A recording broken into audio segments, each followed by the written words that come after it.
I told you my parents moved to Livingston, and they moved to Livingston to make this part of their fulfillment of their dream, of their version of the American dream. They both lost their fathers at a young age and were raised by extraordinarily strong women under really difficult circumstances. My dad, one of the best students in his high school class, admitted to Columbia University because his father passed away. He couldn't go. They didn't have the money. He went to work, and he got drafted into the Army and came home and went to work at the Breyers ice cream plant in Newark, New Jersey. And then decided, after he met my mom, that it was time for him to make more with his life.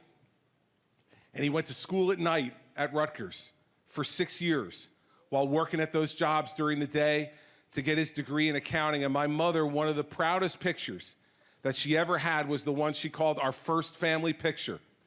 It was my mom and dad on the day that he graduated from Rutgers in June of 1962, the first person in either of their families ever to get a college degree. And it was the first family picture because she was 6 months pregnant with me.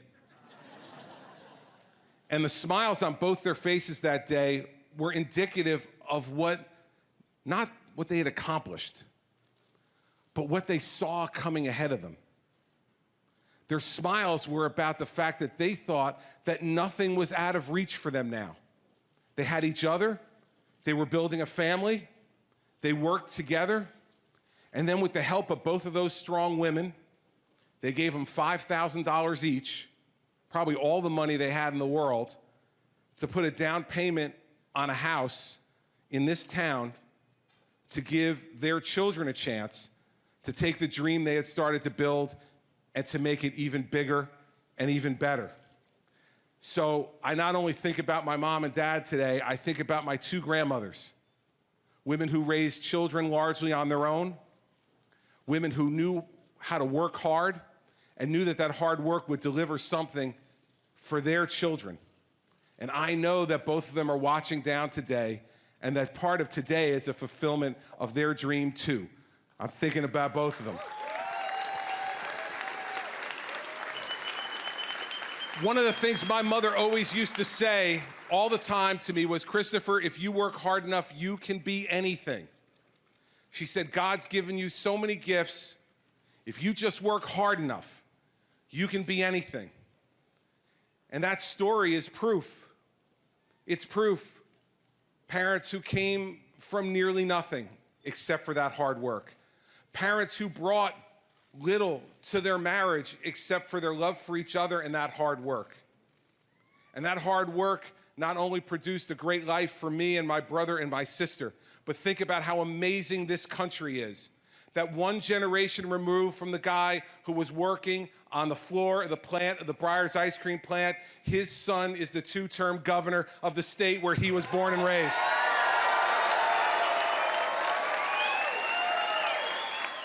What you want, then you found your man.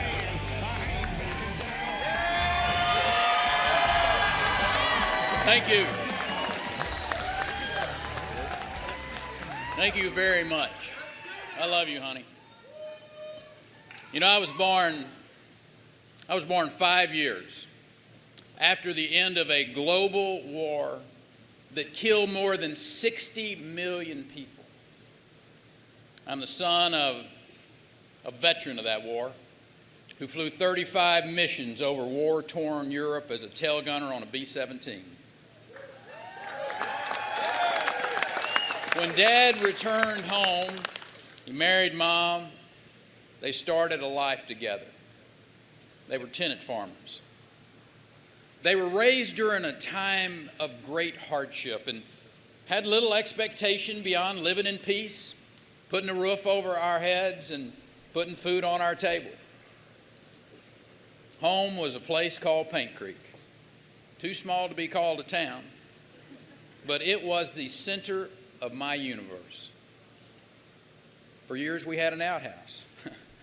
Mom bathed us on the back porch in a number 2 wash tub. She also hand sewed my clothes till I went off to college. I attended Paint Creek Rural School, grades 1 through 12. Played 6-man football. Was a member of the Boy Scout Troop 48. Became an Eagle Scout. I went off to Texas A&M, where I was a member of the Corps of Cadets.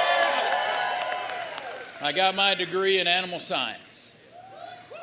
I was proud to wear the uniform of our country as an Air Force officer and aircraft commander.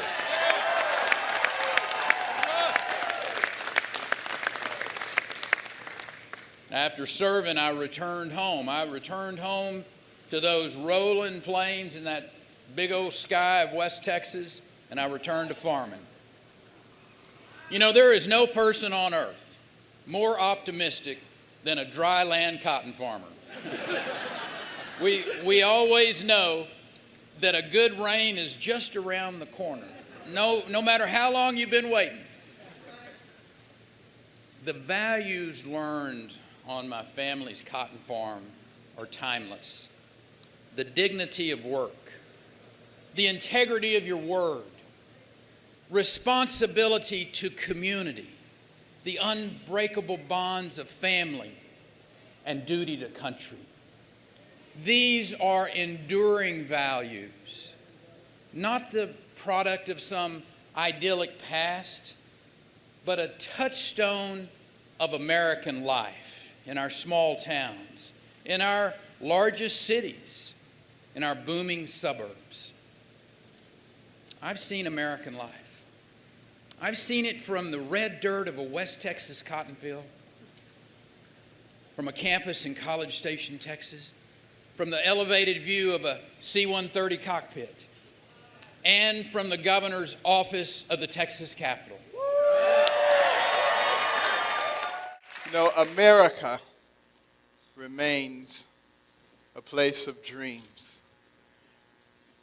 And a lot of people are down on our nation, and they want to point out all the bad things that have happened here. But have you ever noticed that there's a lot of people trying to get in here and not a lot of people trying to escape? You know, it says something. And it was a place of dreams for my mother. My mother came from a very large rural family in Tennessee and was shuffled from home to home. She always had a desire for education, but she was never able to get beyond the 3rd grade. And she married at age 13 with the hope of escaping a desperate situation. And she and my father moved here to Detroit. And he worked in a factory. In fact, I remember one Christmas being right here in this auditorium, sitting right over there. It was for GM employees. They had a Christmas program for the kids. But some years later, my mother discovered that he was a bigamist, had another family. And of course, that occasioned the divorce. And, you know, she only had a 3rd grade education.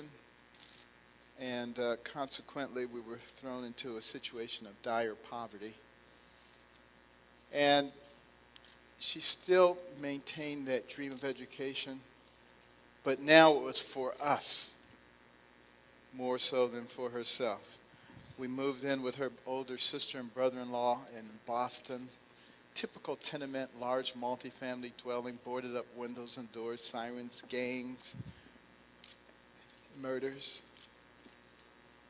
Both of our older cousins, who we adored, were killed. I remember when our favorite drug dealer was killed.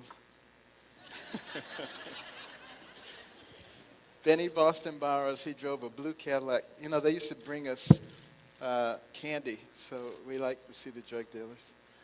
But the rats and the roaches, you know, in the more upscale areas, they call them water bugs, but we knew what they were. But my mother was out working extraordinarily hard. 2, sometimes 3 jobs at a time as a domestic, trying to stay off of welfare. And the reason for that was she noticed that most of the people she saw go on welfare never came off of it. And she didn't want to be dependent. She wanted us also to be independent, and she decided she would work as long and as hard as necessary, leaving at 5 in the morning, getting back after midnight, day after day after day, doing what other people didn't want to do to try to maintain her independence. And she was very thrifty. I mean, she would drive a car until it wouldn't make a sound. And then she would go and collect all of her dimes and nickels and quarters and buy a new car. And people would say, how does that woman afford a new car? But she knew how to manage money. And I'm fond of saying if my mother was Secretary of Treasury, we would not be in a deficit situation.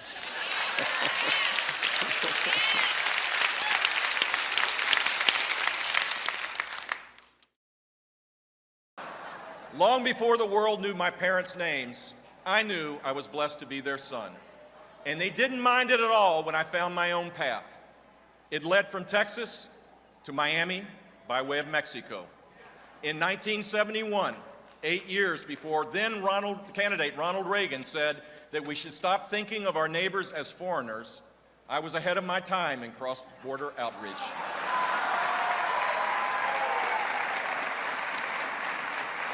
Across the plaza, I saw a girl. She spoke only a little English. My Spanish was okay, but really not that good. With some intensive study, we got that barrier out of the way in a hurry.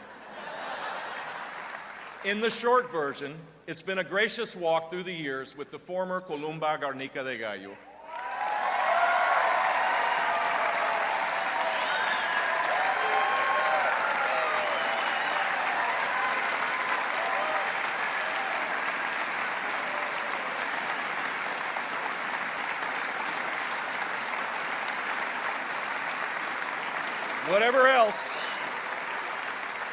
Whatever else I might or might not have going for me, I've got the quiet joy of a man who can say that the most wonderful friend he has in the whole world is his own wife. Columba, I love you.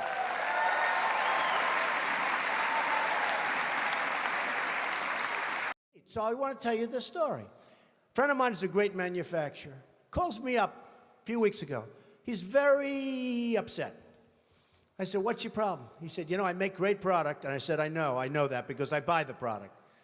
He said, I can't get it into China. They won't accept it.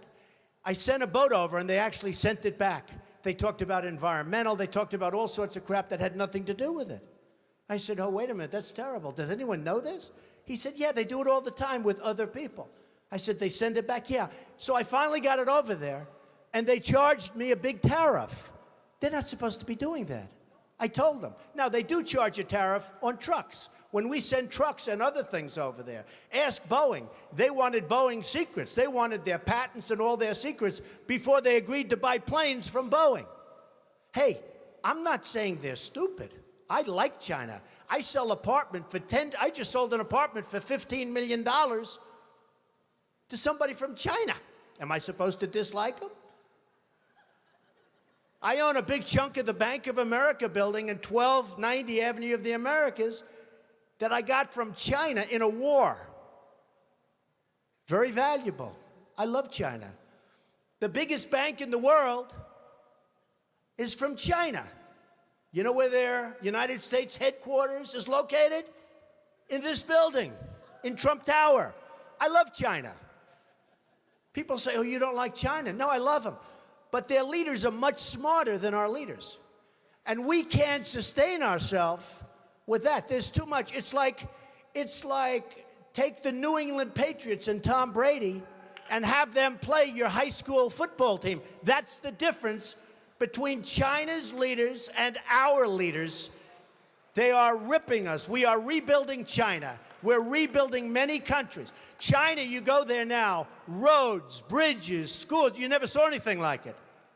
They have bridges that make the George Washington Bridge look like small potatoes. And they're all over the place. We have all the cards, but we don't know how to use them. We don't even know that we have the cards because our leaders don't understand the game. We could turn off that spigot by charging them tax until they behave properly. Now they're going militarily. They're building a military island in the middle of the South China Sea, a military island. Now, our country could never do that because we'd have to get environmental clearance. And the environmentalists wouldn't let our country. We would never build an ocean. They built it in about 1 year, this massive military port. They're building up their military to a point that is very scary. You have a problem with ISIS, you have a bigger problem with China. And in my opinion, the new China, believe it or not, in terms of trade, is Mexico. So this man tells me about the manufacturing. I say, that's a terrible story. I hate to hear it.